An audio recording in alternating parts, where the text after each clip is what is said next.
Welcome to The Explainer. Today we're diving into a genuinely profound, deeply human narrative about navigating immense personal loss. We're looking at the ancient book of Ruth, and we're going to unpack a really fascinating commentary on how profound suffering can totally reshape our lives and ultimately lead to our restoration. So let's just jump right into it with a question straight from the source material. How do we interpret life when we lose our health, our family, or our freedom? It's a staggering question, right? The source points out that at some point, pretty much all of us will face the devastating loss of loved ones, careers, or close relationships. And how we interpret that suffering? Well, that is absolutely crucial to how we actually survive it. Part 1. The reality of suffering.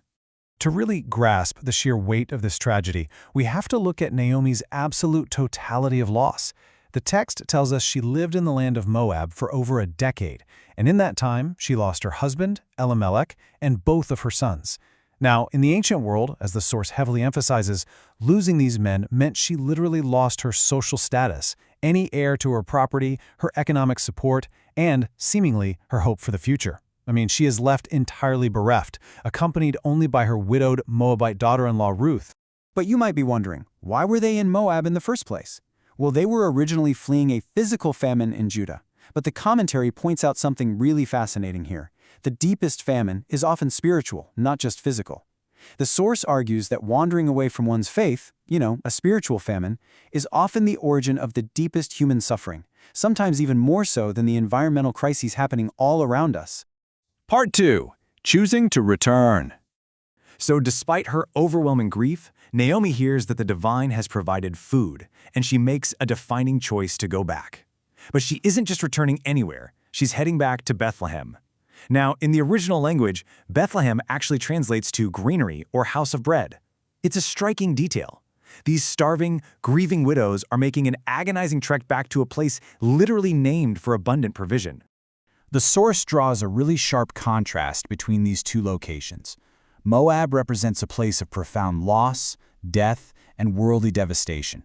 Bethlehem, on the other hand, represents a place of promise and divine provision. The journey between them isn't just geographical. The commentary explains it as a deeply spiritual journey too. It's about leaving that worldly devastation to return to a firm foundation of faith. Part 3. A bitter homecoming. But listen, getting back isn't some magical fix. When Naomi and Ruth finally walk into Bethlehem, the text tells us the whole town is stirred. There's this buzzing commotion, and the townswomen start asking, "Is this Naomi?" Just imagine the shock. Over a decade ago, she left as a hopeful, wealthy wife and mother. Now, the women are looking at a weathered, grief-stricken widow returning with a foreigner. That question just hangs in the air, really emphasizing the visible, physical toll that trauma has taken on her. And Naomi's own heartbreaking assessment perfectly captures this trauma. She openly states that she went away full of family, youth, and hope, but the Lord brought her back completely empty, widowed, grieving, destitute. It's just a profoundly honest admission of her pain. Part 4. Redefining identity through pain. This brings us to the psychological crux of the story. Naomi responds to those whispering townswomen with this incredibly powerful declaration. "Don't call me Naomi, call me Mara, because the Almighty has made my life very bitter." The source highlights an immense theological tension here. See, Naomi maintains her belief in God's sovereignty. She calls him the Almighty, yet she directly blames that exact same Almighty for her crushing suffering. Let's unpack that linguistic shift for a second. Her given name, Naomi, literally means pleasant or God's gift, but she demands to be called Mara, which means bitter. She's allowing her trauma to entirely overwrite her self-perception. She's completely shifting her identity from a place of pleasantness to a state of bitterness and self-pity. And here is the absolutely vital takeaway the source emphasizes. Suffering silently rewrites our self-identity. The commentary warns that when we fixate purely on our hardships, our faith diminishes. We literally begin to define ourselves solely by our bitterness. Naomi couldn't see anything but her loss. She couldn't even see the fiercely faithful daughter-in-law standing right next to her. Part 5. The season of harvest. But the story doesn't end in bitterness. The text leaves us with this brilliantly subtle detail.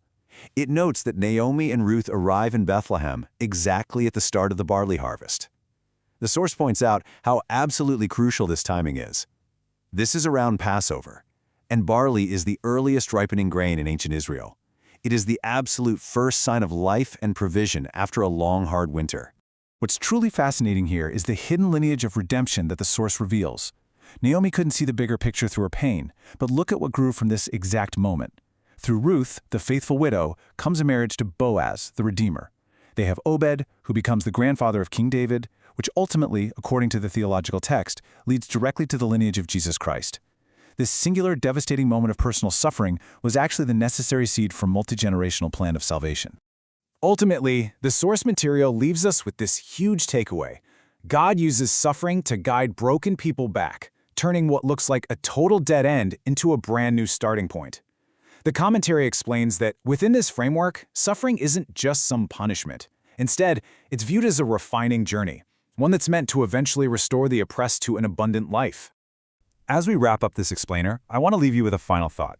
When you feel like you are at an absolute end, could you actually be standing at the beginning of a harvest? It completely changes how we view those empty seasons in our own lives, doesn't it? Thanks for exploring this incredible narrative with us.